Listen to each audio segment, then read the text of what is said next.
Hello दोस्तों, आपका बहुत बहुत स्वागत है लेट्स टॉक रियलिटी के इस एपिसोड में। और अभी अभी we finish shooting this episode with a very special guest of ours and believe me when I am saying this is the best podcast till date we have recorded. हमारे guest हैं mister Kuntal Joisher, जो Everest submit करा हुआ है। उन्होंने mountaineering के बारे में काफ़ी कुछ जानते हैं, बॉडी बिल्डिंग की फील्ड में हैं, अभी फिटनेस कोच हैं। Like, his journey is such an inspiration. And believe me when I'm saying this, it is the best episode till date we have recorded. So enjoy करना podcast, इसमें उनके experiences हैं, उनकी journey है, उनकी death experiences के बारे में बहुत कुछ जानने के लिए मिलेगा. So पूरा podcast is full of his experiences of dead bodies, of death, of mountaineering, Everest, diet, fitness, everything. So just enjoy the podcast. How are you, sir? Good. How about yourself? Sir I am fine my self निष्ठा। Sir पहले तो बहुत बहुत thank you कि आपने time निकाला for this podcast. तो sir मैं सबसे पहले आपसे ये जानना चाहूँगी कि आपने मतलब वो शुरुआत कहाँ से हुई? जैसे आपने एवरेस्ट सबमिट करा है, अब आप बॉडी बिल्डिंग के फील्ड में हो, you are a fitness coach. तो सर वो शुरुआत क्या हुई कि कोई इंसिडेंट हुआ कि आपको लगा अब तो माउंटेनियरिंग करनी है, एवरेस्ट क्लाइंब करना है? तो सर उसके बारे में थोड़ा बताएं। राइट। और तो अगर आप वो इंसिडेंट की बात कर रहे हो तो पहले तो मैं बताना चाहता हूँ कि कोई ऐसा मेरा माउंटेनियरिंग रिलेटेड बैकग्राउंड नहीं है। मैं एक गुजराती फैमिली से बिलोंग करता हूँ और हमारे फैमिली में किसी ने जिंदगी में कभी कोई पहाड़ नहीं चढ़ा है। किसी ने जिंदगी में कभी एक फ्लोर भी नहीं चढ़ा है, क्योंकि वो लोग सब लिफ्ट लेके जाते हैं सब जगह। तो मैं भी वैसे काइंड ऑफ बैकग्राउंड से आता हूँ। और मेरी कोई ऐसे इंटरेस्ट नहीं थी एवरेस्ट चढ़ने में। मुझे पता भी नहीं था एवरेस्ट क्या था। इन इन दैट आई मीन एक सेंस में मुझे पता था एवरेस्ट क्या है, क्योंकि Everest tallest mountain of the world है एंड शेरपा तेंजिंग ने एवरेस्ट क्लाइंब किया था। तो उस सेंस में शेरपा तेंजिंग हमेशा was someone जिन्होंने मुझे काफी इंस्पायर किया, इन द सेंस के शेरपा तेंजिंग ने पूरे वर्ल्ड को दिखाया कि जो चीज लोगों को लग रही थी इम्पॉसिबल है, वो पॉसिबल एक्चुअली हो सकती है। तो सेंस में शेरपा तेंजिंग ने मुझे भी काफी इंस्पायर किया कि यार कभी कोई चीज इम्पॉसिबल नहीं है, सब कुछ पॉसिबल है, करना है तो लाइक आप कर सकते हो। तो उस सेंस में मैं हमेशा ऐसा किड शेरपा तेंजिंग से इंस्पायर हुआ था काफी। बट अगेन एवरेस्ट तो मुझे पता भी नहीं था और मुझे चढ़ना भी नहीं था। कभी भी कोई वेकेशन पे भी गया तो किसी ने बोला भाई थोड़ा चढ़ के यहाँ चले जाते, नहीं भाई मैं मेरे लग्जरी से बहुत हैप्पी हूँ। तो मेरी वाइफ दीप्ति और मैंने डिसाइड किया कि 2009 में फरवरी में कि हमें एक वेकेशन करना है। और जब भी हम डिस्कस कर रहे थे कि वेकेशन कहाँ करेंगे ये सब, तो आइडिया ये था कि हमें स्नो देखना है, क्योंकि दीप्ति ने जिंदगी में कभी स्नो नहीं देखा था और मैंने भी स्नो देख के मुझे भी ऑलमोस्ट तभी 20 साल जितने हो गए थे। जब भी मैं बच्चा था तभी मैं मनाली वेकेशन में गया था, तभी मुझे याद है कि मैंने स्नो देखा था। तो उसके बाद तो कभी स्नो नहीं देखा था। तो हम पहुंच गए, शिमला गए हम। इंस्टेड ऑफ मनाली हमने शिमला डिसाइड किया क्योंकि इजीली पहुंच सकते हैं। तो वापस वही टूरिस्ट वाली मेंटालिटी गया, जहाँ कहाँ इजीली पहुंच सकते हो, कहाँ फ्लाइट लेके जा सकते हो, कब से लीस्ट ड्राइव कहाँ हो सकता है, होटल कहाँ अच्छी होगी, खाना कहाँ अच्छा मिलेगा। एग्जैक्टली। तो ये सोच सोच के हमने शिमला डिसाइड किया, वहां पहुंच गए। फरवरी का महीना था तो काफी लोगों ने बोला कि बर्फ गिर सकती है, या कुछ नहीं तो बर्फ देखने तो मिल ही जाएगी। तो फर्स्ट 4-5 डेज तो कुछ भी देखने नहीं मिला। उल्टे का हमारी होटल के रूम में पानी नहीं आ रहा था और हीटर नहीं चल रहा था, तो हम एकदम ही परेशान थे। हमने बोला कहाँ फंस गए, यहाँ तो आना ही नहीं चाहिए था, ऐसा वैसा। फिर हम आई थिंक हम मार्केट में घूम रहे थे और हम लोगों को लाइक टूरिस्ट शॉप से टूरिस्ट शॉप जा रहे थे कि कोई भाई हमें स्नो दिखा दो यार, अभी इतने दूर से आए, एक थोड़ा खाली टच करना है।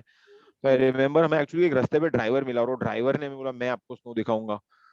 पहले तो हम थोड़े कंफ्यूज थे, हमने बोला ठीक है यार चल यार, तू अकेला ही है जो पूरे मार्केट में बोल रहा है तू स्नो दिखाएगा, बाकी सब तो बोल रहे है ही नहीं स्नो कहीं। तो वो हमें लेके गया। थोड़ा लंबा ड्राइव था, करीबन आई थिंक 85-90 किलोमीटर का ड्राइव था, जो शिमला से हमें नारकंदा लेके गया। एंड जनरली कोई टूरिस्ट करता नहीं, क्योंकि हमें नारकंदा में कोई टूरिस्ट नहीं था। ये मैं करीबन कितने अभी 13 ईयर्स पहले की बात कर रहा हूँ। तो हमें तो नारकंदा में कोई टूरिस्ट ही नहीं मिला, उल्टे का सिर्फ एक छोटा ढाबा था जहाँ हम खड़े थे एंड पूरे 360 degree surrounded by big mountains of snow and ice and rock. तो बहुत ही अच्छा लगा। एंड ड्राइवर को बोला यार, बट हमने तुम्हें पैसे स्नो टच करने के लिए दिए थे, तो तुम्हें वो करवाना है। ये हम दूर दूर से माउंटेन हम घर में यूट्यूब पे भी देख सकते हैं। हम्म। तो उसने बोला सर मुझे मालूम है। और फिर हम उसके बाद जेन गाड़ी थी, तो हमने ड्राइव करना शुरू किया। और I think about half 1 kilometre हमने ड्राइव किया और ऑलमोस्ट 1.5 फीट ऑफ स्नो में गाड़ी अटक गई। मतलब आगे ही नहीं जा रही। उसने बोला अभी भी आ गया, अभी तुम्हें तो स्नो देखना था क्या, क्यों इतना भी, क्या आगे जाके क्या करोगे, अभी इस पे गाड़ी चला के भी क्या फायदा है। तो उसने बोला जाओ खेल के आ जाओ आप, अभी मैं 10 मिनट यहाँ रुकता हूँ, फिर अभी हम जाते हैं वापस शिमला। सो हम गए। 10-15 मिनट्स तक बहुत मजा आया, बहुत खेले, एक दूसरे को स्नो बॉल मारा, ये वो जो भी ऐसे ऑलमोस्ट लाइक जैसे बच्चे बन गए थे हम लोग। एंड आई रिमेम्बर वो पूरा 15 मिनट खत्म हुए ना, उसके बाद मैंने दीप्ति की तरफ देखी, बोला यार इतना मजा आया है यार, ट्राई करते आगे जाने का, क्या एक बार देख के तो आते, थोड़ा तो ऐसे चलते लाइक हमेशा कुछ था नहीं। क्या मैं वो हाटू पीक करके एक छोटी सी पीक है 11,000 फीट की, और 8 किलोमीटर का रास्ता है, ड्राइवेबल रास्ता टॉप तक। और हम तो टॉप तक हमें जाना था और हमें लगा वहां थोड़ा बहुत स्नो मिलेगा, ये तो बॉटम में ही हमें इतना सारा स्नो मिल गया। तो फिर हमने चलना शुरू किया। हमने वो ड्राइवर को बोला हम आ रहे हैं 10 मिनट में, ऐसे ही थोड़ा आगे देख के। आई थिंक 10 मिनट, आधा घंटा, 1 घंटा, 2 घंटा, 3 घंटा, 4 आवर्स हो गए। आई थिंक लास्ट 1.5 घंटे में हमारे साथ एक बहुत बड़ा हिमालयन डॉग चल रहा था। पूरा हम 3 miles and miles and miles तक जहां भी मेरी नजर पड़े हम 3 ही जन थे, मैं, मेरी वाइफ और वो कुत्ता, और कोई था ही नहीं। और इन सम वे तो हमारी इतनी फटके हाथ में आ गई थी कि अभी हम इतने दूर आ गए, हम 4 घंटे से चल रहे हैं, ड्राइवर को पता नहीं हम कहाँ है, हमारा क्या है, कुछ भी खाना पीना पानी कुछ भी नहीं हमारे पास। यू नो लाइक जोश जोश में सब कर तो लिया हमने, हम यहाँ पहुंच भी गए, अभी उतरना भी है, अभी 2-3 घंटे उसको लगेंगे। But I think because you asked what was that incident, and this incident did not lead me to कि मैंने डिसाइड कर लिया मुझे एवरेस्ट चढ़ना है। मुझे एवरेस्ट पता भी नहीं, again I had no clue what means to climb Everest, मतलब क्या होगा एवरेस्ट क्लाइम करना। बट उस मोमेंट में at least I fell in love with the mountains. And wonderful. I don't even like in some sense, sure पहाड़ों से तो प्यार हुआ और पहाड़ों से तो अभी भी प्यार है। एंड मेरी वाइफ हमेशा बोलती है क्या पहाड़ों से प्यार में पड़ गया यार, मतलब यू नो लाइक प्यार वाले की लिस्ट में मैं पहले फर्स्ट थी, अभी मैं सेकंड हो गए, अभी सारे पहाड़ आ गए। किसी को भी तुम्हें पूछते हो तुम्हें क्या पसंद है, हाँ एवरेस्ट, हाँ कंचनजुंगा, हाँ माकलू, लाइक वाइफ सेकंड नंबर पे आ गई। तो anyway I I did fall in love with the mountains, but I I think क्या हुआ कि इतनी शांति थी उस दिन टॉप पे, पहले तो कोई आदमी नहीं था, एंड दूर दूर तक सिर्फ हमें हिमालय ही दिख रहा है। And I kind of truly felt alive, like पहली बार जिंदगी में एक जिंदापन की फीलिंग आ रही थी। ऐसे नहीं था कि मैं पहले जिंदा नहीं था और समथिंग, बट कभी कभी कैसा होता था कि तुम उस रेस में दौड़ रहे हो ना, तो टाइम नहीं मिलता है एक स्टेप बैक करके खुद को जानने का मौका नहीं मिलता है। लाइक तुम कभी कभी इतने भाग रहे हो भाग रहे हो भाग रहे हो, या वही फ्यूचर पास्ट प्लानिंग मिस्टेक्स उसी चक्कर में पड़े हो ना, कि तुम्हें पता ही नहीं है यार कि जिंदगी तो अभी सामने है। तुम पड़े हो आइदर फ्यूचर में, तुम पड़े हो आइदर पास्ट में, बीच में से सामने गाड़ी निकलती जा रही है। तो आई फील उस टाइम में I was able to kind of take that step back and feel that deep happiness, feel that immense joy. But I think more than that, that state of mind जहां मैं इसी moment में जिंदा हूं और इसी moment को जी रहा हूं। And I think it all, this entire quest of last 12-13 years, or even any quest that now I am on, ये सारी quest is to chase this feeling, is this feeling कि मैं जिंदा हूं बस। एवरेस्ट एक माध्यम है उस फीलिंग को पाने के लिए, बॉडी बिल्डिंग एक माध्यम है उस फीलिंग को पाने के लिए, बट बिल्कुल। एवरेस्ट एंड गोल नहीं है। काफी लोगों को लगता है एवरेस्ट मेरा एंड गोल था, एवरेस्ट मेरा एंड गोल नहीं था। हाँ मुझे एवरेस्ट चढ़ना था और मैं चढ़ा, बट एवरेस्ट वो एंड गोल कभी नहीं था। बॉडी बिल्डिंग भी वो एंड गोल नहीं है। that the end goal is always multiple faceted, which is one is to feel alive every moment, and end goal is also something where through the Everest journey is what I found is to show up and be the best version of myself. क्योंकि अगर Amazing. तुम्हारा and goal Everest है या तुम्हारा and गोल कोई Mhm. Material चीज है ना, तो गोल आ जाएगा ना, बाद में तुम ऐसा लगेगा अब नेक्स्ट क्या, अब नेक्स्ट क्या, अब नेक्स्ट क्या। मेरा गोल ही वो सब नहीं है, मेरा गोल है to feel amazing and to be the best version of myself. If those are my goals, then I don't need something to Mhm. always give me a sense of purpose. अच्छा Everest है मेरे life में तो purpose है मेरे life में, अब Everest नहीं है तो क्या, बॉडी बिल्डिंग नहीं है तो क्या, अच्छा पर्पस चला गया लाइफ का। तो ऐसा नहीं है मेरे, अब even if there is nothing in my life, no goal in my life, my goal is still to be the best version of myself. So I will still wake up in the morning and still try and do something on that day Mhm. कि यार मेरे में थोड़ा improvement हो।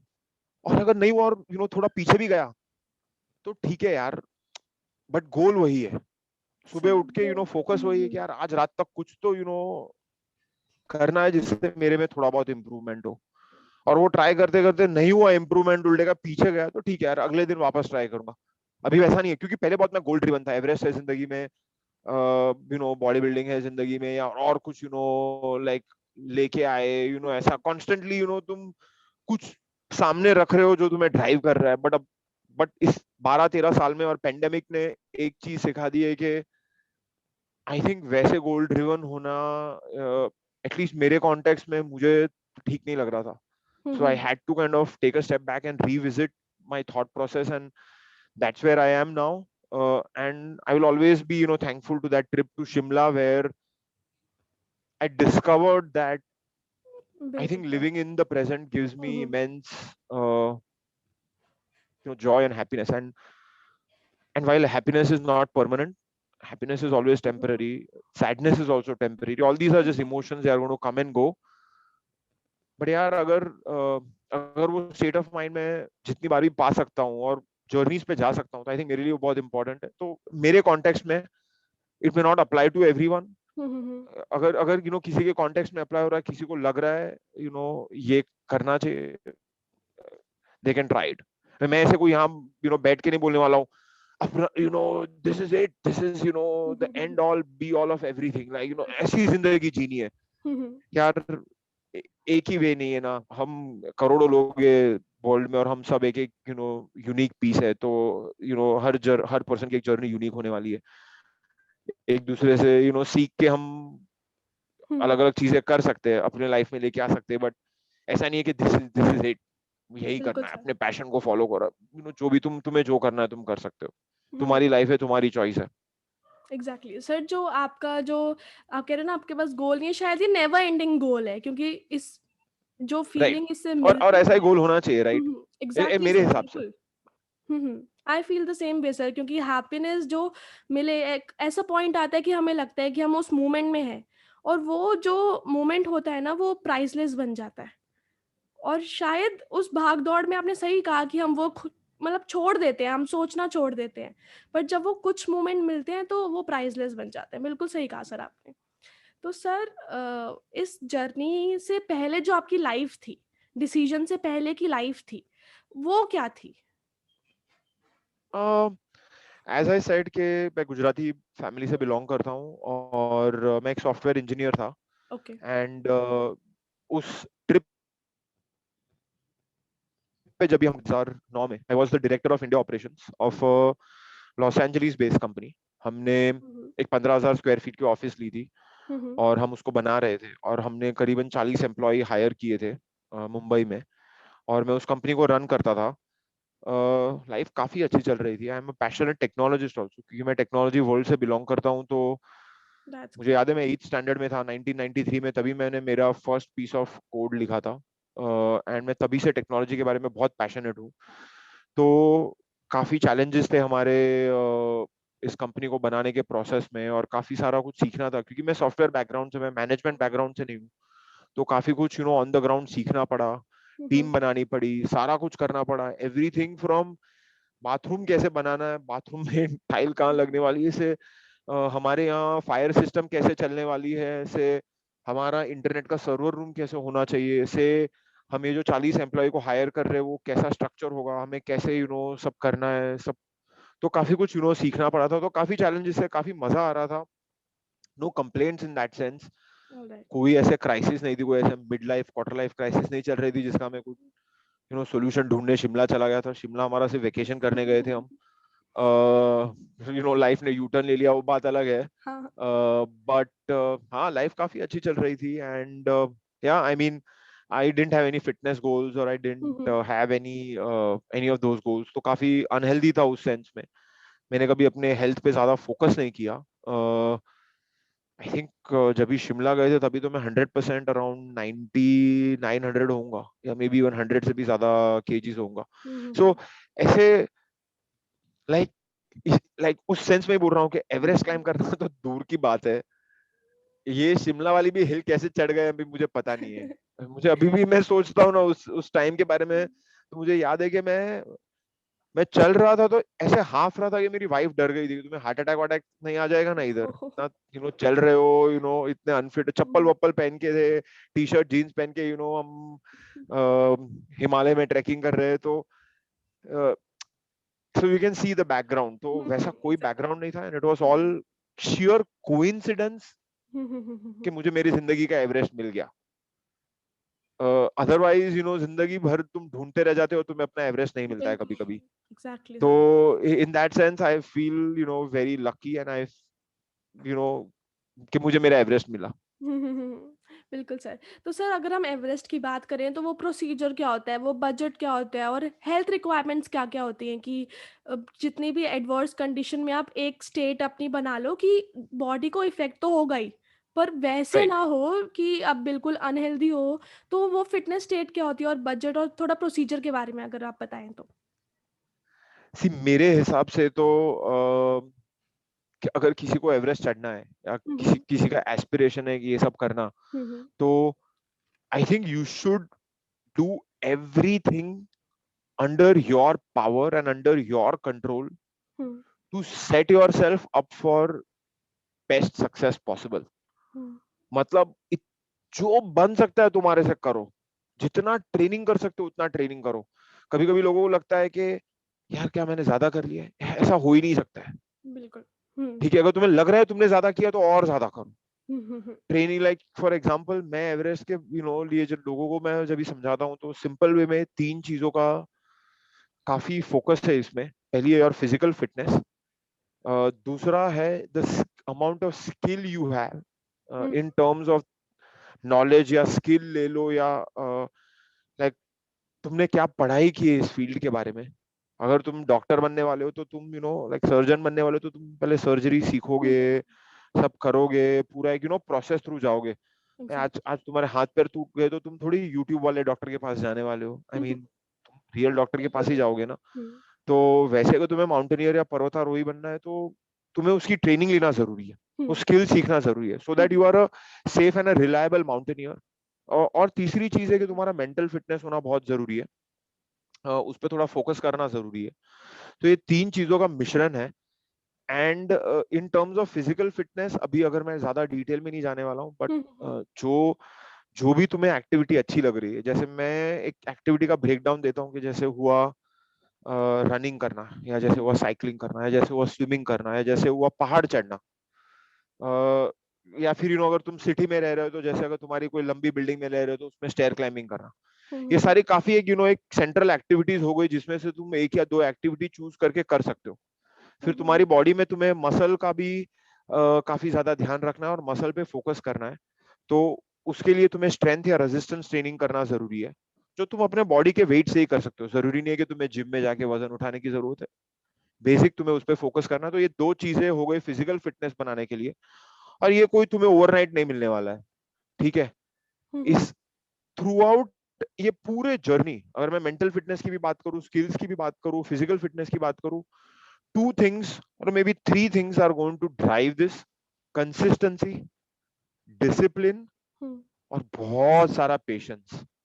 बिल्कुल। And consistency and discipline not for one day और hmm, few days और for few weeks और for few months, but for many many many years and in some cases many many many decades, इतने time तक ठीक ठाक वे में consistent रहे। Imagine करो तुम एवरी डे शो अप कर रहे हो, इमेजिन करो तुम एवरी डे शो अप कर रहे हो, ठीक है। चलो एक वेट लिफ्टिंग वर्ल्ड का मैं तुम्हें बता देता हूँ।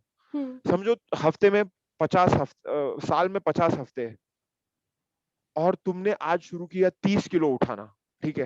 हम्म। 50 हफ्ते में अगर तुमने एक एक वर्कआउट किया हो, हर 50 हफ्ते में हर बार तो हर दिन तुम आए, और हर दिन तुमने खाली 1 किलो एक्स्ट्रा किया, हम्म। साल के एंड में तुम 30 की जगह पे 80 किलो उठा रहे हो। अभी बिल्कुल। यही मैंने और एक साल कर दिया, 80 की जगह पे 130 किलो उठा रहे हो, अभी और एक साल कर दिया, और एक साल कर दिया। 6 7 8 10 साल के बाद सडनली अगर मैं हम्म। 50 किलो के स्क्वाट से शुरू कर रहा हूं, तो मैं 200 250 किलो के स्क्वाट तक पहुंच सकता हूँ।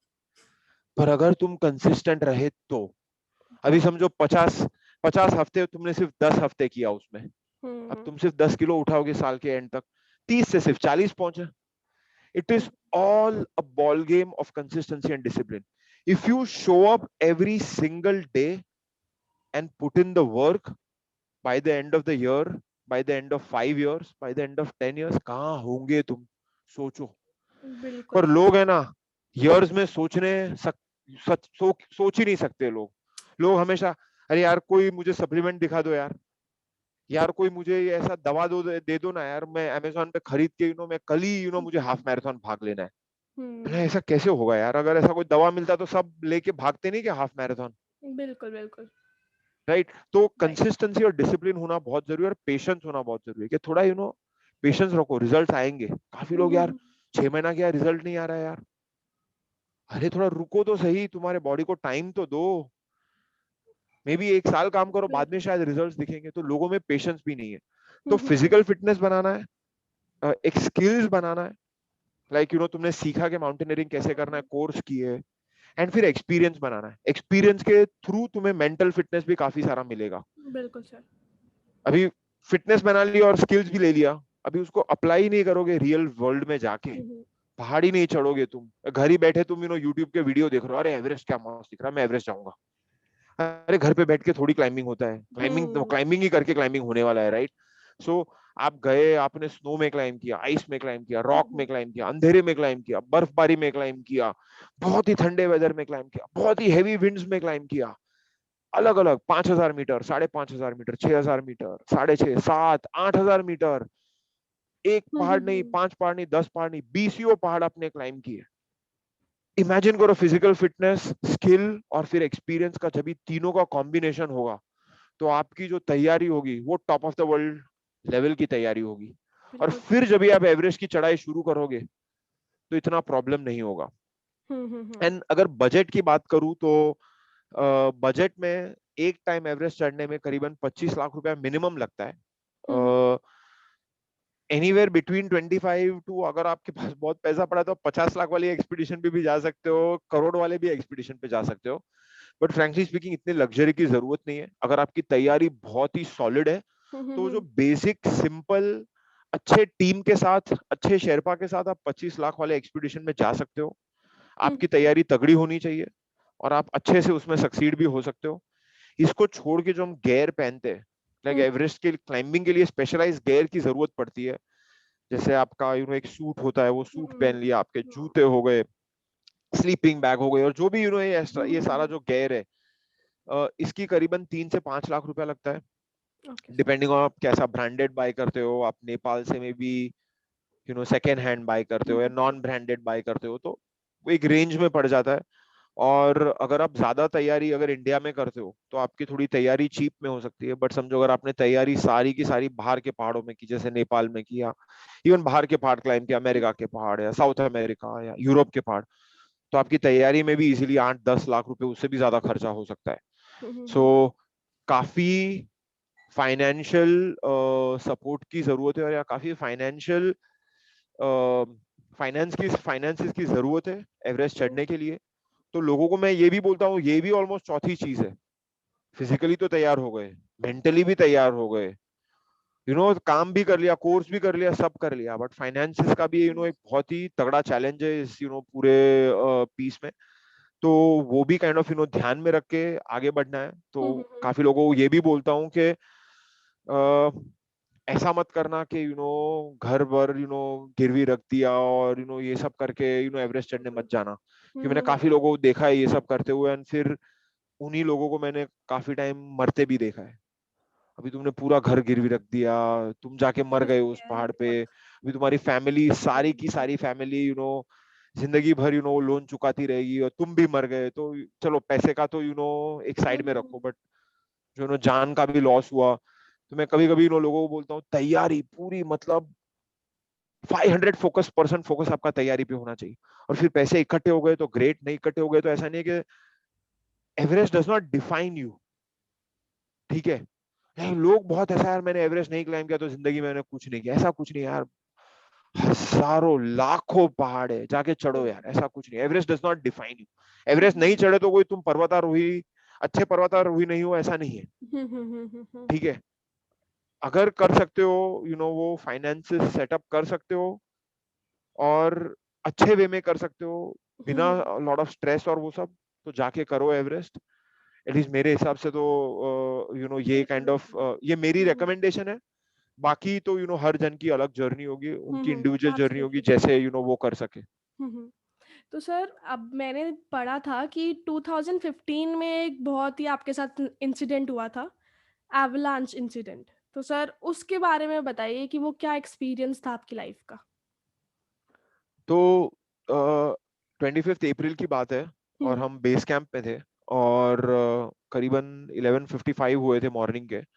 और मुझे याद है कि मेरा चेयर शेक हुआ और मुझे पता था यार ये अर्थक्वेक जैसा फीलिंग आ रहा है, एंड विद इन सेकेंड्स सारा का सारा डाइनिंग टेंट हिल रहा था। तो हमें सबको पता चल गया था ये यार ये कुछ अलग है, और ये बड़ा अर्थक्वेक है, ऐसा छोटा कोई शेक वेक नहीं है। लाइक पूरा धरती जैसे एक साइड से दूसरे साइड जैसे एक झूला हिल रहा हो वैसे हिल रहा था, पूरा ग्लेशियर ऐसे हिल रहा था। तो ये कुछ छोटा 5-4 मैग्नीट्यूड का नहीं हो सकता, एक काफी मैसिव अर्थक्वेक आया है जिसके हम बीच में ही है अभी एकदम। एंड सब बाहर खड़े थे, सब एवरेस्ट की तरफ देख रहे थे कि ये क्या हो रहा है, क्या हो रहा है, सब ऐसे काफी एक लो फॉग सेट हो गया था उस दिन। तो हमें कोई पहाड़ी दिख नहीं रही थी, पर हमें डायरेक्शन पता है राइट, कि तुम उस साइड देख रहे हो तो वहाँ एवरेस्ट है, इस साइड देख रहे हो तो यहाँ ये पहाड़ी है। एंड फिर एक बड़ा जैसे लाउड बॉम्ब ब्लास्ट हुआ हो कहीं, वैसा आवाज आया जैसे अर्थक्वेक खत्म हो गया। तो हमें तो समझ में आ गया था कि इतना जोर से आवाज है, मतलब कहीं बड़ा से पहाड़ गिर गया है, या पहाड़ का एक पार्ट गिर गया है या अर्थक्वेक की वजह से। और वो क्या हो रहा है अभी कुछ दिख तो नहीं रहा है हमें, हम देख रहे हैं सब साइड पर कुछ दिख नहीं रहा है हमें। तो वहां खड़े, और आई रिमेम्बर मैं एवरेस्ट की तरफ देख रहा हूँ, एंड आई रिमेम्बर हमारे सामने भी टीम में कुछ 10 लोग थे, वो सब एवरेस्ट की तरफ देख रहे हैं।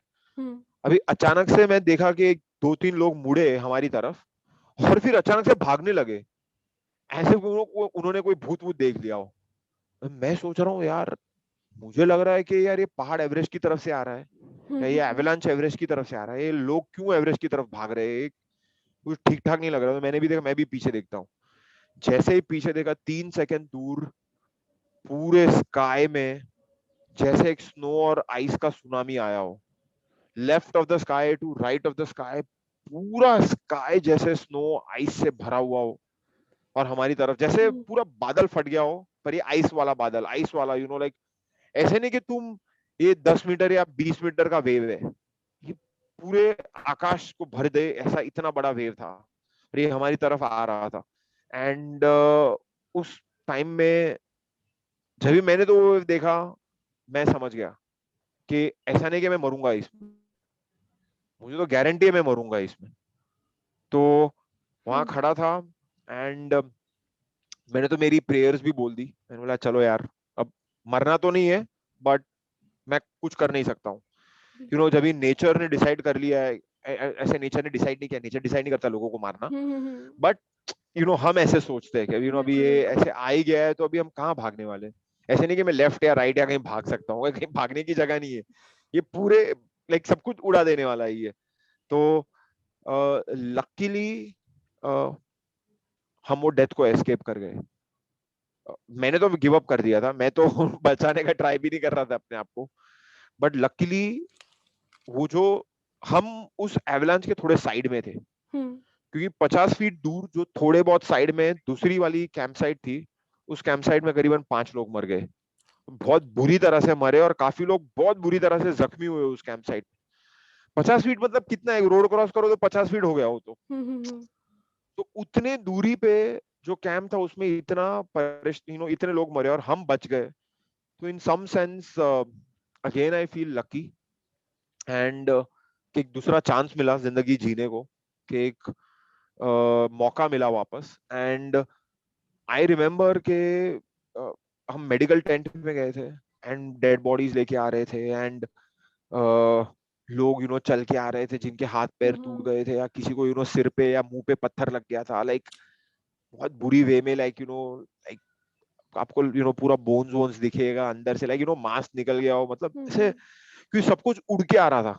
तो लाइक जैसे प्रेशर कुकर और टेंट के पोल्स और किसी के जूते, वो जूता अगर 50 किलोमीटर आर के स्पीड पे आके तुम्हें हिट करेगा तो गुड चांस आप मर जाओगे। और पूरा मतलब जैसे ऐसे समझो ना, ऐसे बॉम्ब ब्लास्ट हो गए, सब उड़ गया था उस पूरे जो बेस कैंप के एरिया में था। तो करीबन 21 जन मर गए और करीबन आई थिंक 70-80 लोग बुरी तरह से घायल हो गए उस इंसिडेंट में। And it was a miracle that हमें तो बॉडी पे स्क्रैच भी नहीं आया, लाइक लिटरली स्क्रैच भी नहीं आया। ये यूट्यूब पे वीडियो है इस चीज का जो वायरल हुआ था, जिसमें मैं वीडियो में हूँ, और आप वो वीडियो देख सकते हैं। जब भी आपको एवलांच आते दिखेगा, आपको लगेगा ये बंदे तो मर गए इसके अंदर, जो भी अभी आने वाला बिल्कुल सर। है। एंड टू से दैट हम यहाँ बैठे, हमें कुछ हुआ भी नहीं, was I think in some sense, like I'm very grateful that I'm alive and I can sit here and I can share this story with you. बिल्कुल सर। और उस दिन से मैंने ये कंसिडर किया है कि बॉस, अभी जो आगे की लाइफ है ये सारी बोनस है।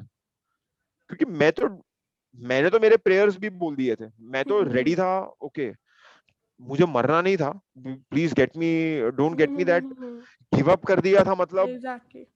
कि मुझे मरना है यार, सिचुएशन मुझे सर। मरना नहीं था। But there was nothing, it was not in my hand कि मैं अपने आप को बचा सकता हूँ।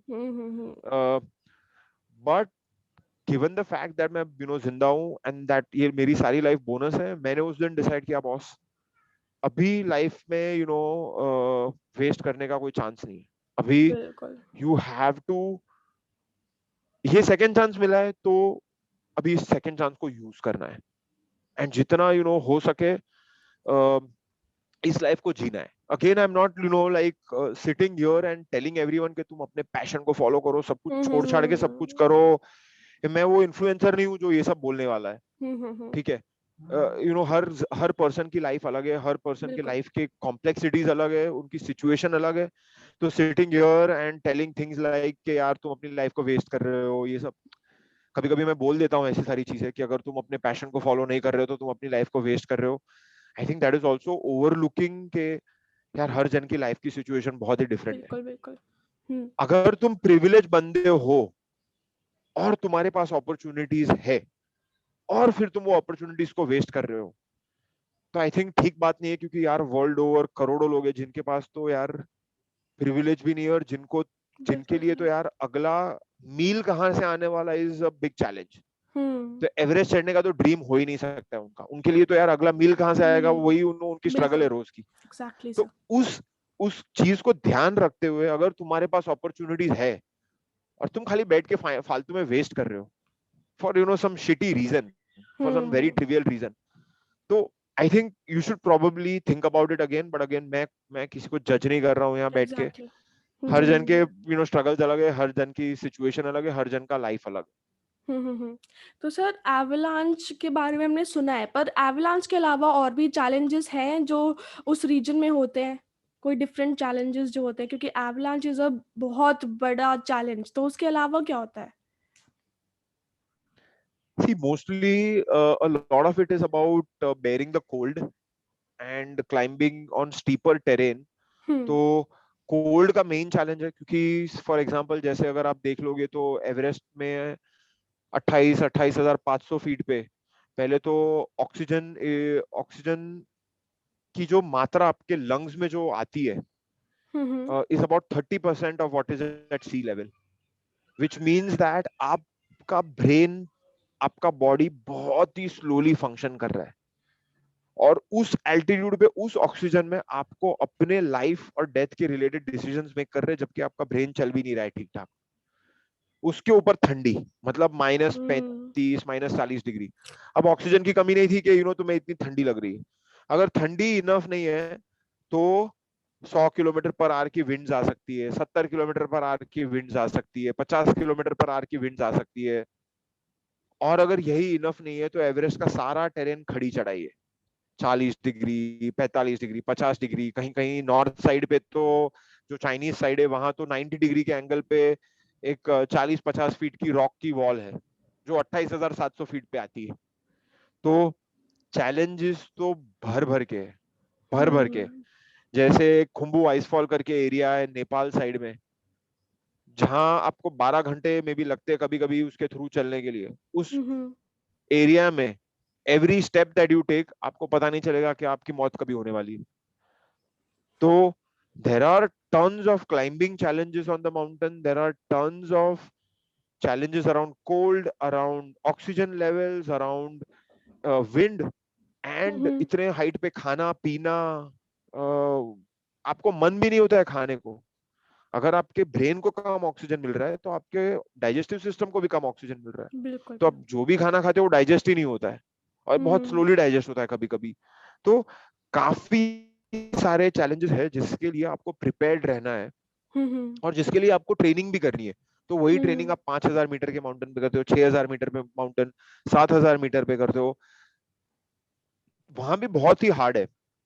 बट इज रिलेटिवली आप रिस्क को थोड़ा बेटर मैनेज कर सकते हो। बिल्कुल एक बार आप 8,000 मीटर के ऊपर चले गए, 28-29 हजार फीट के हाइट पे हो, वहां तो आपका एंकल भी ट्विस्ट हुआ तो you are as good as a dead body. वहीं बैठे रहोगे आप जिंदगी भर। कोई आपको रेस्क्यू नहीं करने वाला है, कोई आपको वहां से नीचे नहीं उतारने वाला है। आप खुद नहीं उतर सकते हो तो आप बैठे रहो वहां। हम्म अगले साल फिर लोग आएंगे तो आपकी डेड बॉडी के फिर फोटो खींचेंगे, फिर थोड़े सालों में आप में एक माइलस्टोन बन जाओगे, अरे हाँ वो फ्लोरोसेंट सूट वाला था ना वो उधर बैठा है। हाँ वो एरिया है ना 28,500 फीट वाला एरिया है, तो ऐसी हालत हो जाएगी आपकी। So no room for error on a mountain like Everest. Any hmm error is going to mean कि आपके हाथ की उंगलियां कटने वाली है, पैर की उंगलियां कटने वाली है, या आपकी जान जाने वाली है। सर आपने 2014 में भी आपने करा था, तो वो रीज़न क्या था कि आप समिट पर नहीं जा पाए? उस साल में 17 शेरपास की डेथ हो गई थी। जिस एरिया की मैं बात कर रहा था, खुम्बू आइसफॉल, जो हम्म बहुत ही खतरनाक एरिया है, हम्म उस एरिया में 17 शेरपास की डेथ हो गई थी, जिसके बाद it was difficult to find a safe route on the mountain. Hmm और 300 क्लाइंबर थे प्लस, और 500 जितने शेरपा, 800 लोगों की जान को रिस्क में डालना, जबकि हम्म पता है आपको ये माउंटेन ऑलरेडी रिस्की है, उसके टॉप पे आप एक्स्ट्रा रिस्क ले रहे हो। तो उस साल it did not make any sense to take that risk. Hmm और इसके लिए वो एक्सपीडिशंस कैंसिल हो गए उस साल, और उस साल कोई भी क्लाइंब नहीं हुआ अनफॉर्चुनेटली। Okay sir. तो सर मतलब आपकी जर्नी में क्या आपने देखी है to the way to the top, आपने डेड बॉडीज देखी है इन द वे? सो 2014 में मैंने क्लाइंब किया था मानसलू। हम्म उसमें मैंने मेरी फर्स्ट डेड बॉडी देखी थी। हम्म हम कैंप 2 से कैंप 3 तक चढ़ाई कर रहे थे, और 2 दिन पहले हमने रेडियो पे सुना था कि एक बहुत ही तगड़ा जापानीज माउंटेनियर, जिसने वो पहाड़ ऑलरेडी पहले 8-10 बार क्लाइंब कर लिया है, अनफॉर्चुनेटली नीचे उतरते उसकी डेथ हो गई। कहीं वो गिर गया और उसका सिर जाके सीधा टकराया कहीं तो, और फूट गया और वो मर गया। उसकी डेड बॉडी उधर पड़ी थी। तो जिस दिन हम चढ़ रहे थे हमें वो भी पता था कि वो नीचे आ रहा है, उसकी डेड बॉडी लेके कोई नीचे आ रहा है। हम्म तो मैं लाइन के सबसे आगे था, हम करीबन 40 या 50 क्लाइंबर थे, और मैं लाइन के सबसे आगे था। और एक 70 डिग्री वाली एक वॉल थी आइस की, उस वॉल पे मैं खड़ा था। एक ऐसा होता है ना, रोप लगी हुई रहती है वॉल पे, और आप फिर एक रोप से दूसरे रोप को अपने आप को ट्रांसफर करते हो और फिर आगे बढ़ते हो। तो जब भी मैं एक रोप से दूसरे रोप को ट्रांसफर कर रहा था अपने आप को, तो एक शेरपा ने ऊपर से मुझे बोला, भाई रुक जा, हम नीचे आ रहे हैं, अभी हमें पहले जाने दो। तो मैं रुक गया, मुझे पता नहीं था क्या हुआ। एक 2 मिनट में वो शेरपा आए मेरे बाजू में, और मेरे बाजू में उस जापानीज माउंटेनियर की डेड बॉडी। और पता चला वो शेरपा लोगों को नीचे 40 लोगों की लाइन खड़ी है अभी। अभी वो लोग उस वहां लाइन से कैसे पास हो सकते हैं। तो 2-3 शेरपा नीचे उतरे, और वो डेड बॉडी मेरे बाजू में छोड़ के गए। नीचे उतरे और पूरा लाइन वो सब क्रॉस करने में लगे थे। 15 मिनट तक मैं वहां अटका हुआ था उस डेड बॉडी के सामने। ना मैं बैठ सकूं, ना मैं खड़ा हो सकूं, ना मैं कुछ हो सकूं। उस वॉल पे लटक रहा था मैं, 70 डिग्री वाली वॉल पे, और साइड में मेरे साथ डेड बॉडी भी लटक रही थी। हम दोनों 15 मिनट तक थे। तो क्या कर सकते हैं, जो है वो है। और उसके बाद आई थिंक 2018 में मैंने लोटसे करके एक पहाड़ चढ़ा। हम्म 28,000 से थोड़ा ऊपर है वो पहाड़। Fourth hmm highest mountain in the world है। हम्म एंड उस टॉप पे जस्ट मैं पहुंच रहा था, तो लास्ट जो लोटसे पहुंचने के लिए कुछ 40 फीट का एक रॉक और स्नो का मिक्स एरिया है जिसको आपको क्लाइम करना है। और जैसे ही वो क्लाइम करना शुरू किया ना, थोड़ा राइट में देखा ना, तो एक आदमी ऐसे करके बैठा है। मैंने बोला यार, टेंट से सबसे पहले मैं निकला, सबसे पहले मैं ही चला, अच्छे से मैं ही पहले चल रहा हूँ, मेरा शेरपा भी सबसे आगे है, कोई हमारे आगे निकला नहीं, ये आदमी कहाँ से आ गया इधर। फिर हम्म थोड़ा बाजू में से देखा ना, तो पूरा मम्मीफाइड बॉडी था। उसका पूरा मुंह जैसे 20 साल से वो बॉडी पड़ा हो, पूरा मुंह जैसे मम्मी जैसा बन गया। वो मम्मी होते हैं ना, हम्म कैसे एक्सप्लेन करूँ वो। एनीवे, बेसिकली बहुत 20-30 साल से पड़ा हो तो बॉडी कैसा।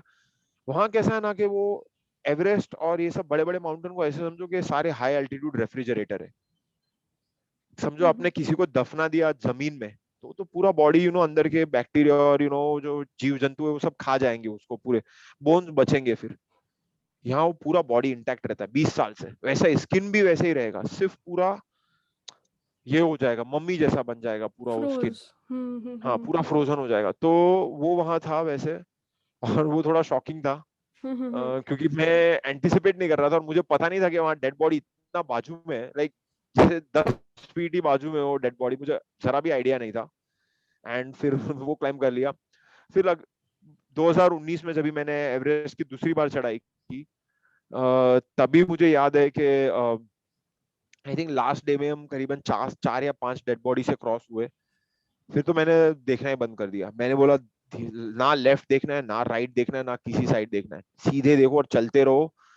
क्योंकि उस साइड में कैसा है ना कि टॉप के जो रूट में ना 11 या 12 डेड बॉडी पड़ी हुई है रास्ते में ही, थोड़ी साइड में कर देते वो लोग डेड बॉडीज को, वहां नीचे लेके आना अलाउड नहीं है।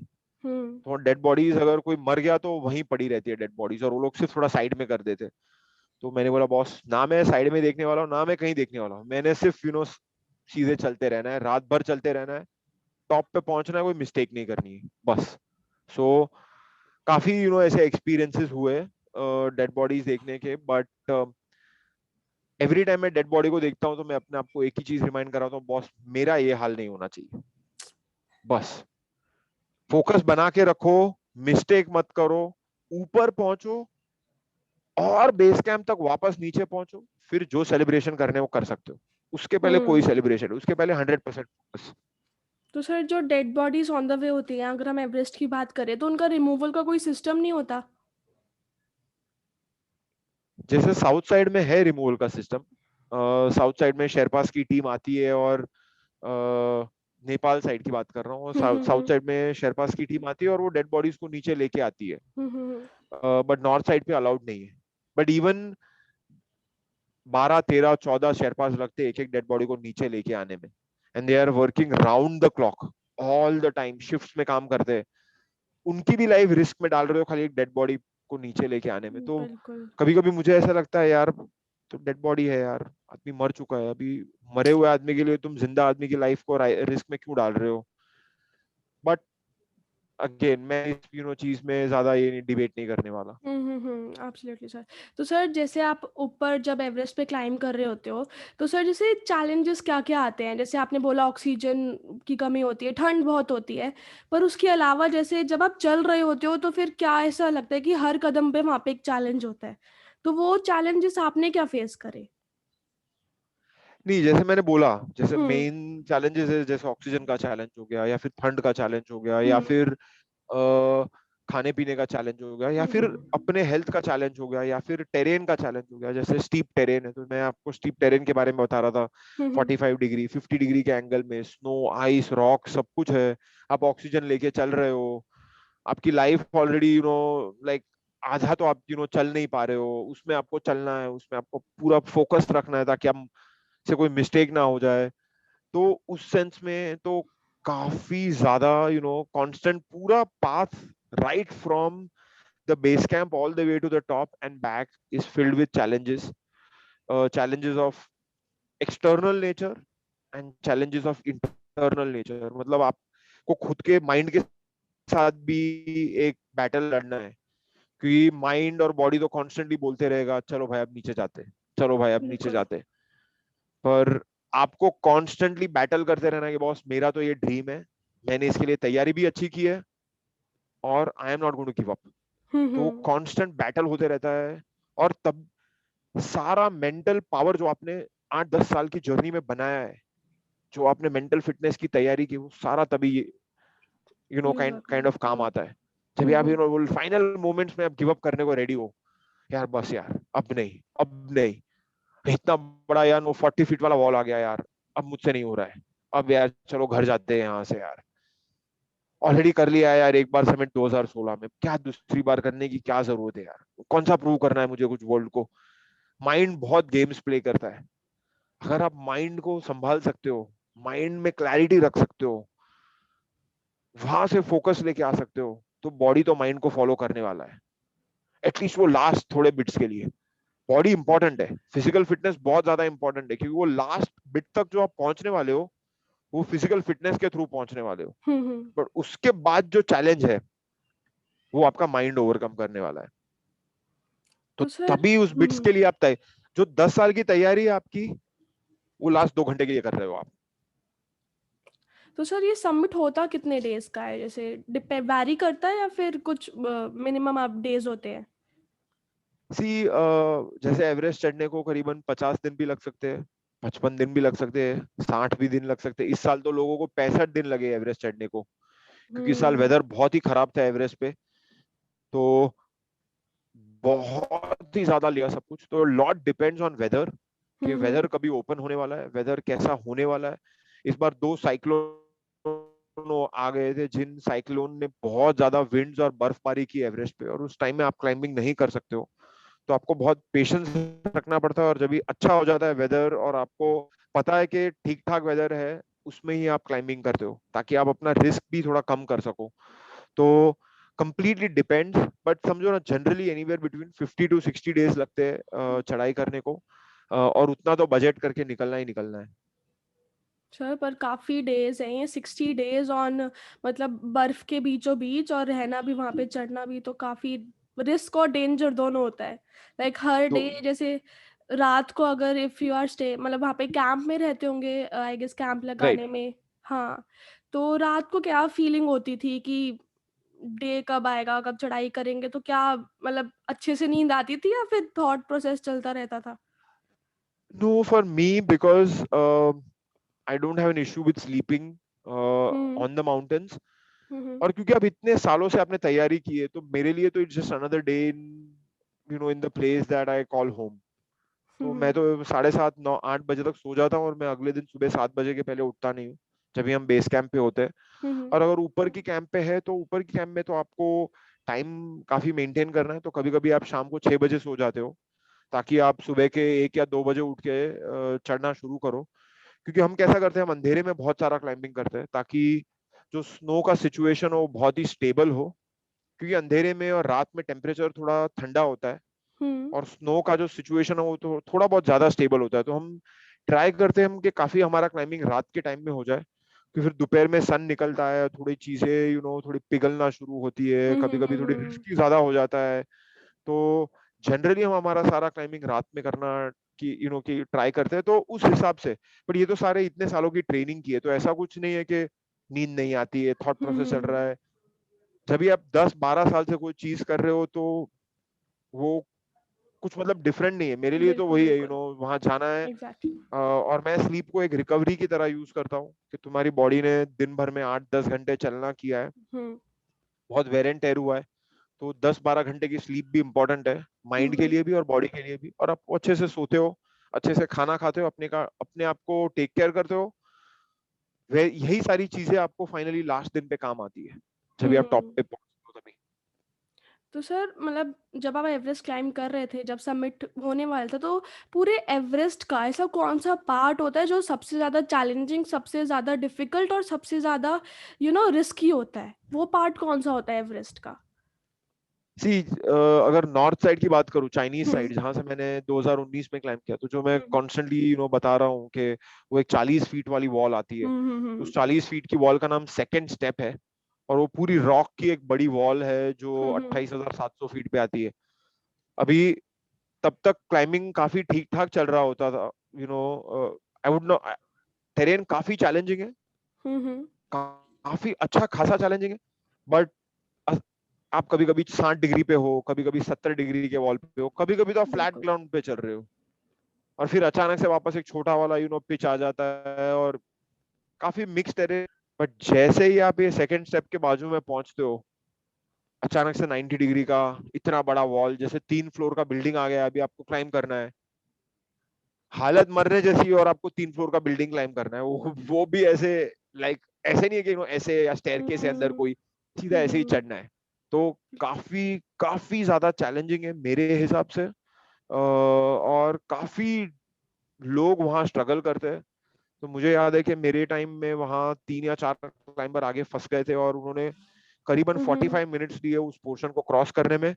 और वो पूरे टाइम में वहां खड़ा था, उनको देख रहा था, मेरा ऑक्सीजन वेस्ट हो रहा है, मेरा बॉडी ठंडा हो रहा है, बहुत परेशान हो गया था मैं उस सेक्शन में।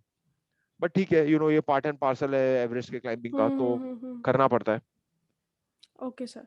तो सर मतलब एवरेस्ट में जब जाते हैं तो फिर बहुत सारी चीज़ें लेके जानी होती है, वेट ज़्यादा होता है ऑब्वियसली, वेट आप कैरी कर रहे होते हो। तो सर जैसे कुछ चीज़ें होती हैं कि वहाँ पे कुछ एनवायरमेंटल प्रॉब्लम्स होती हैं एवरेस्ट पर, या फिर everything is clean and sorted? No no no, it's not clean and sorted, unfortunately. Unfortunately lot of जो हायर कैंप है वहाँ थोड़ा कचरा पड़ा है, और अभी भी हर हम्म साल वो कचरा अनफॉर्चुनेटली ज्यादा हो रहा है। और ये प्रॉब्लम है डेफिनेटली एवरेस्ट पे, दोनों साइड में ये प्रॉब्लम है। हम्म चाइनीज साइड में वो लोग काफी हार्ड वर्क कर रहे हैं कि बेस कैंप और ऊपर की 1-2 कैंप तक वो लोग काफी अच्छे से क्लीन रखे। हम्म वो लोग करते भी है, बहुत मेहनत करते हैं। बट एक बार आप 23-24 हजार फीट के ऊपर गए तो अनफॉर्चुनेटली कचरा है। जैसे किसी ने टेंट लगाया, हम्म बट जब नीचे उतरने का टाइम आएगा तो टेंट वहीं छोड़ देगा। फिर वो टेंट पूरे साल भर उस पर विंड चलती रहेगी, और वो टेंट फट के वहीं पड़ा रहेगा। अभी आप सोचो, 20-25 साल से क्लाइंबिंग हो रहा है, अगर हर साल 10 टीम भी अपना टेंट रख दे रही है, तो 200 टेंट के कचरा पड़ा है अभी ऊपर टॉप पे। और जैसे फिर ऑक्सीजन की बॉटल्स हो गई तो खाली हो गई, तो कभी कभी वो लोग छोड़ देते ऑक्सीजन की बॉटल्स ऊपर।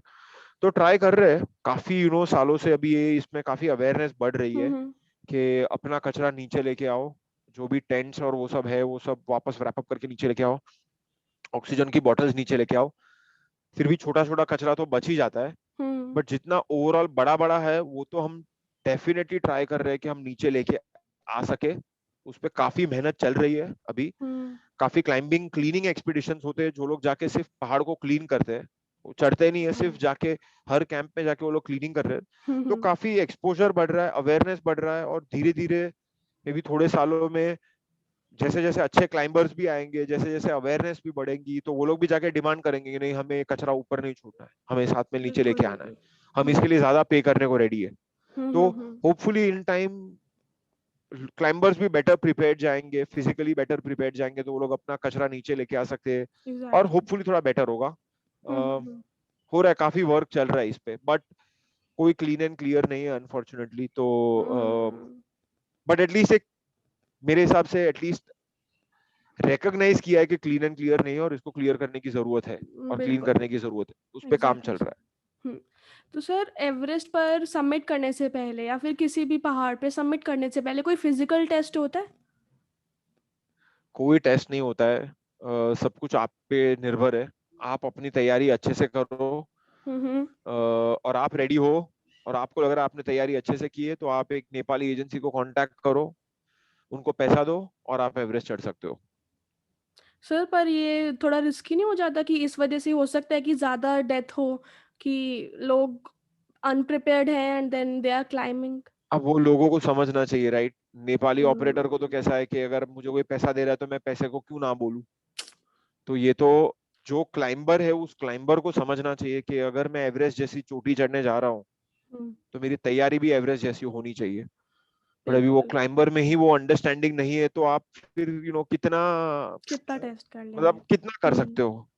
Exactly sir. तो ये वन ऑफ द थिंग्स, मैं इतने सारे पॉडकास्ट करता हूँ और ये सब करता हूँ, तो होपफुली कितने भी लोगों को रीच हो ये, और कोई हम्म एक भी ऐसा पर्सन है जो एवरेस्ट पे चढ़ने वाला है, वो ये सुनेगा और बोलेगा नहीं यार, मुझे लग रहा था मेरी तैयारी अच्छी है पर मुझे और ज्यादा करनी चाहिए।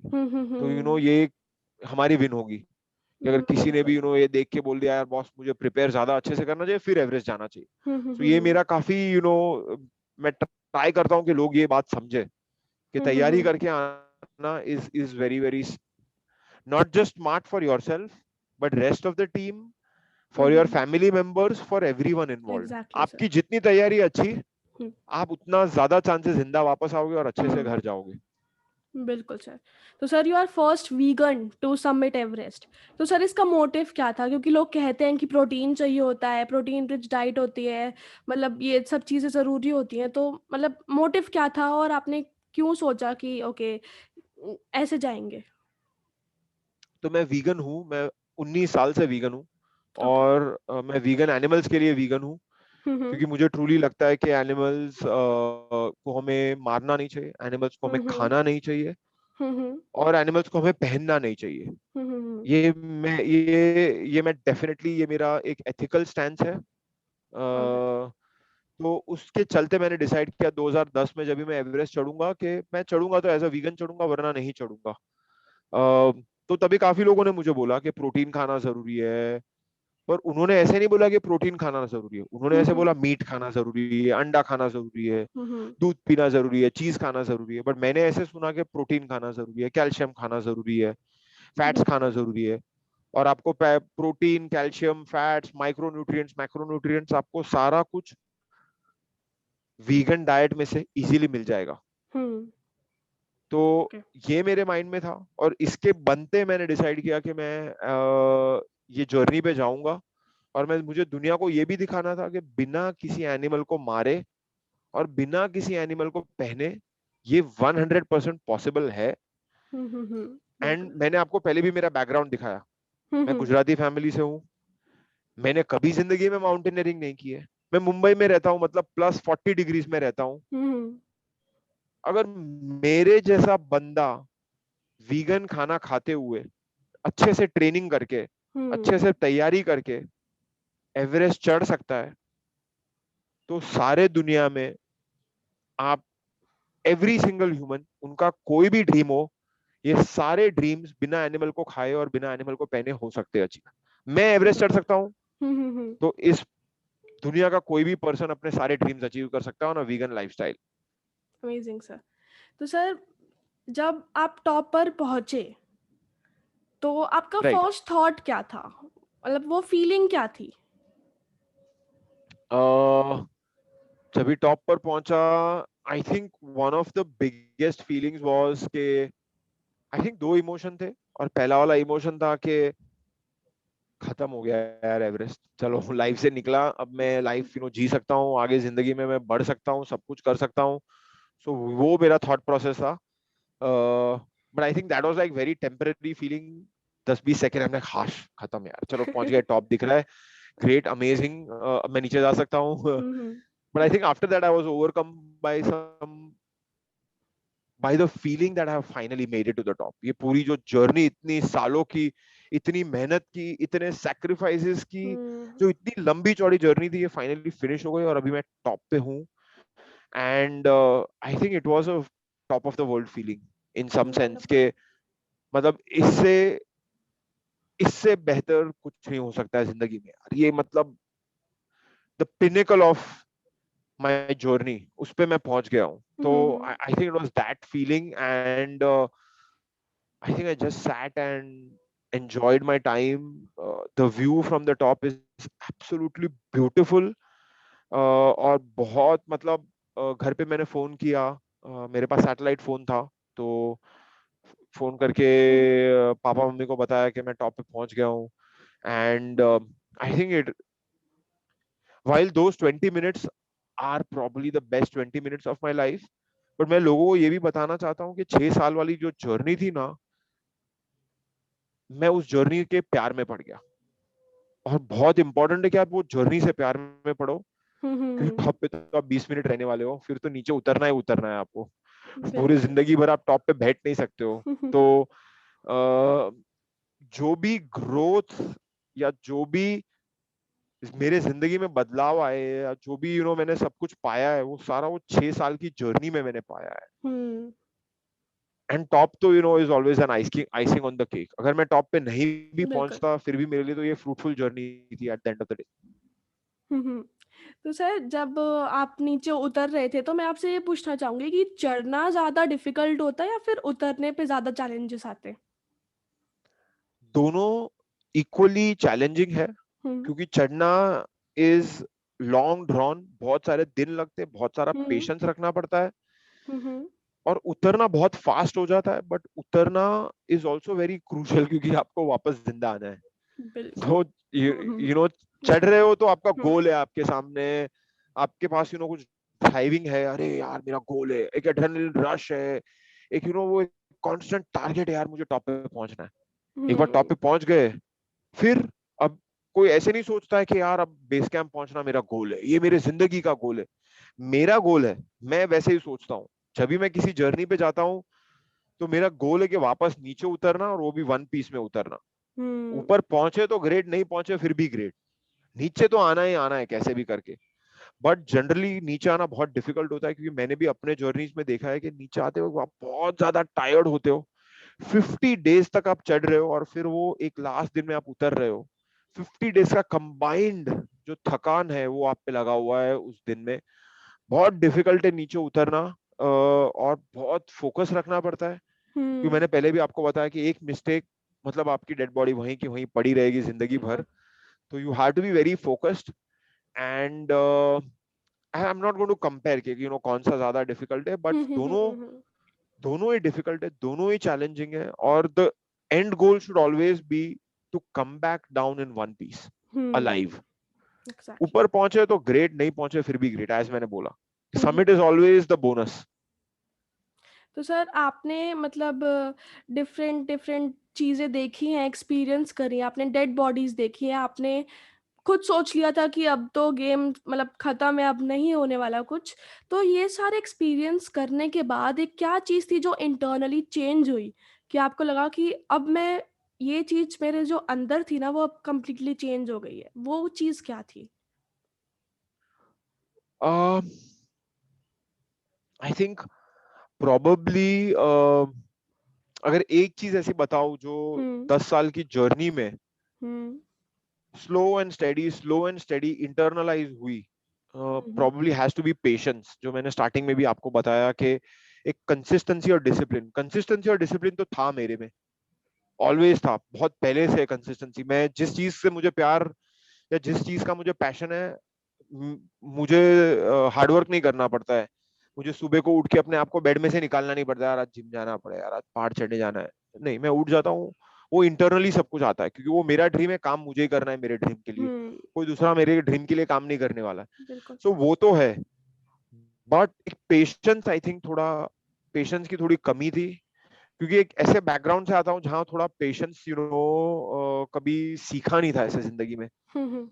कि यार एफर्ट डालते रहो डालते रहो डालते रहो डालते रहो डालते रहो हम्म। और 1 साल 2 साल 5 साल 10 साल 20 साल वैसे में आपको सोचना है।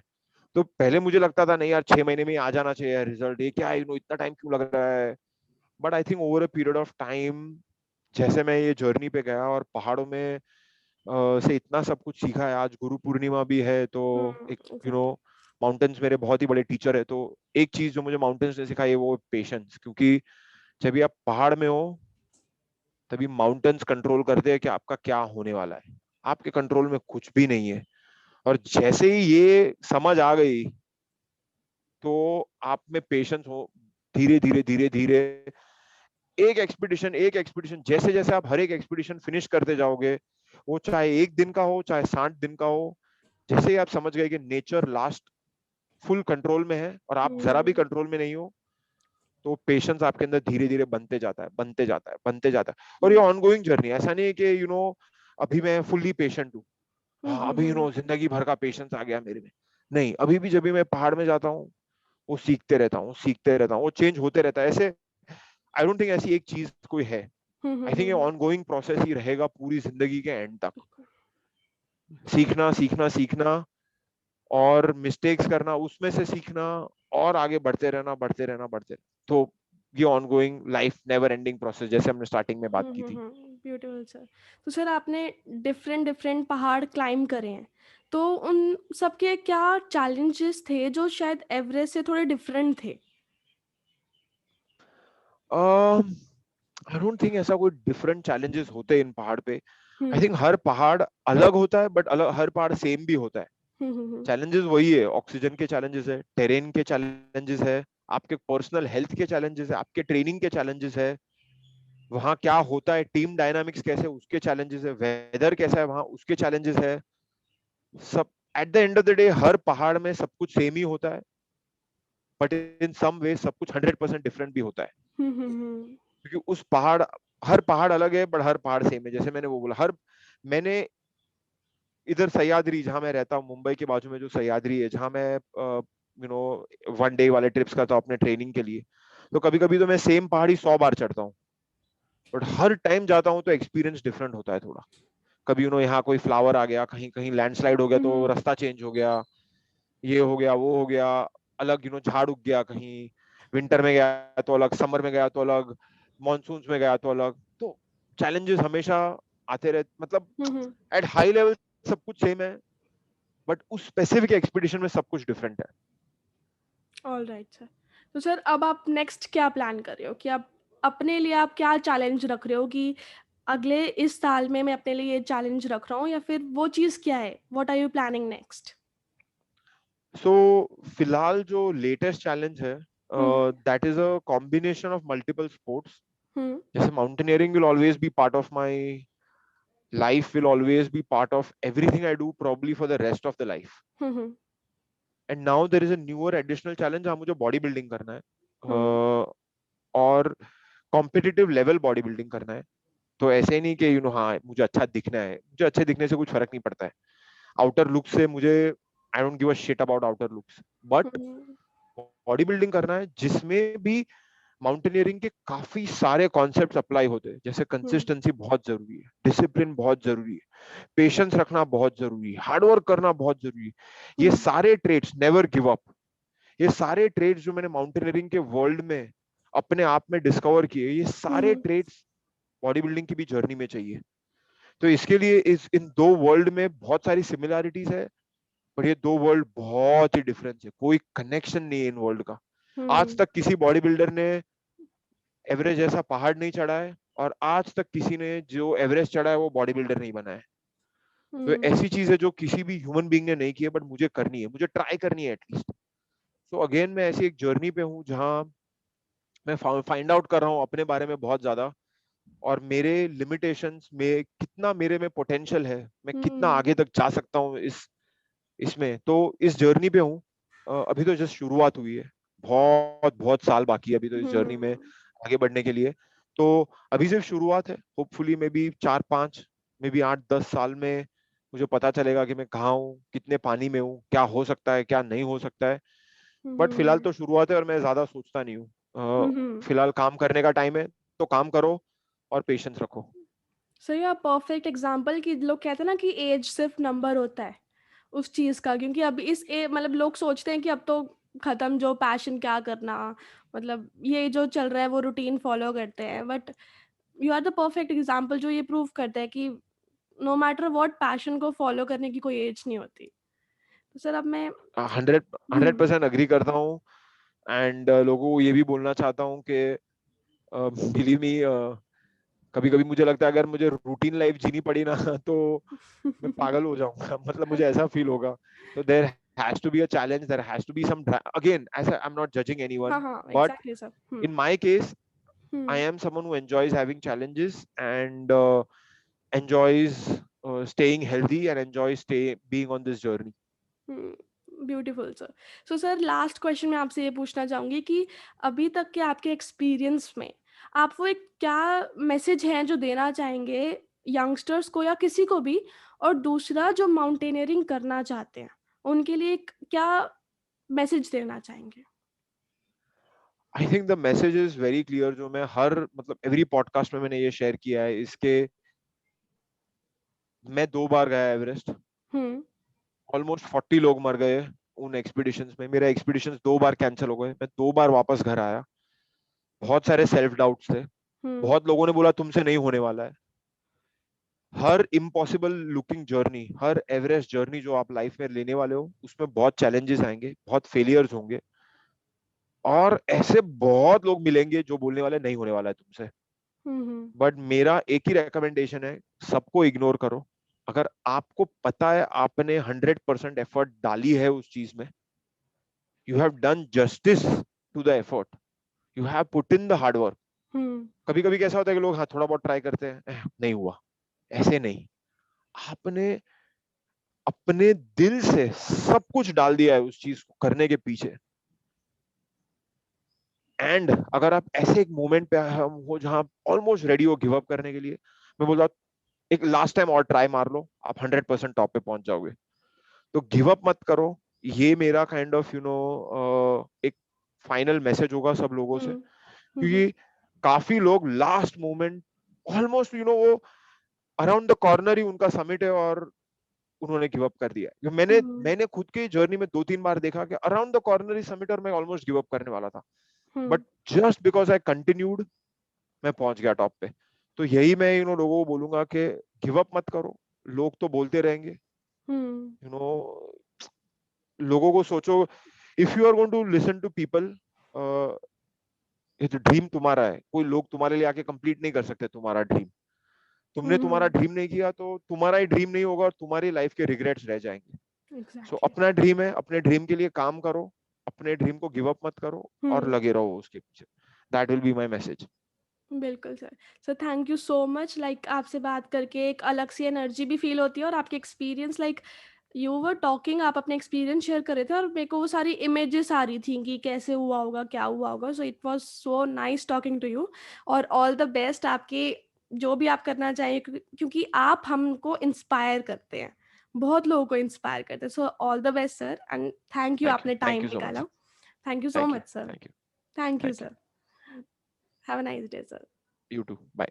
Bye sir.